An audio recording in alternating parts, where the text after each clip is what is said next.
RCM Maithili भक्ति channel के तरफ से हम रश्मि आ हमर गुरु बहिन पूनम आ सुनीता के सेहो तरफ से अपने मिथिलांचल के सब गोटा के प्रणाम करे छी।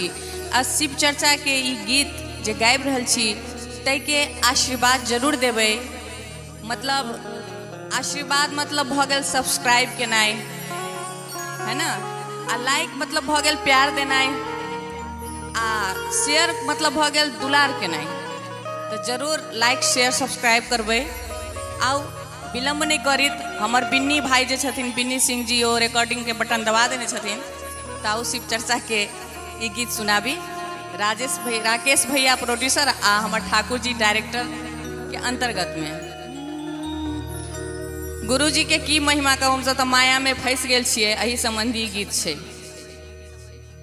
माया माया माया गुरुजी हम तो माया में फंस गेलिए।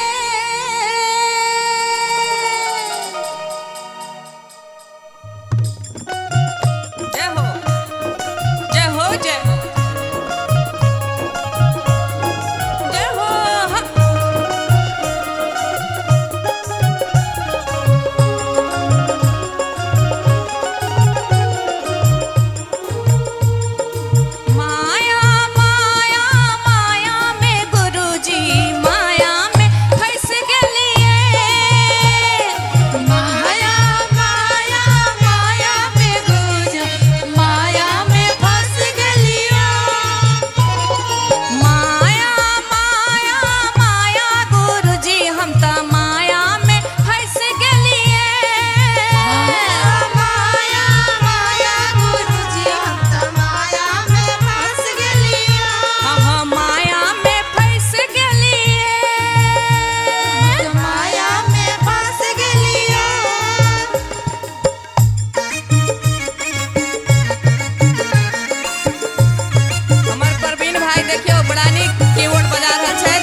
ढोलक के ताल से हो कनी सुन लेबै।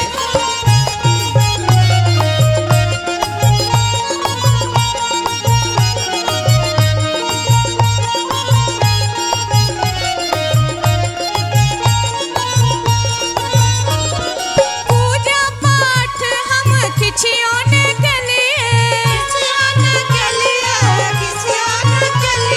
पूजा पाठ हम किछियो ने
लेकिन की भेले तो अंत में हंस के सुनाबी की छे हो जहिया सा शिव गुरु नाम जपलिया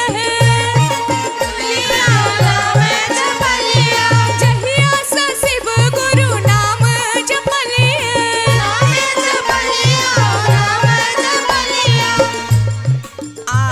अजय भाई जहिया सा नाम जप लगलिए शिव गुरु के मंत्र तो की भेले ई भेले अरे पूजा पाठ करा लागलिए गुरुजी हम त माया के जीत लेलिए माया माया माया गुरुजी हम त माया में फंस गलिए ओ पूजा पाठ हम त करा लागलिए हम माया के जीत लेलिए माया माया माया गुरुजी हम त माया में फंस गलिए हम त पार उतर गलिए हम त माया में फंस गलिए हम त पार उतर गलिए हम त माया में फंस गलिए हम त पार उतर गलिए।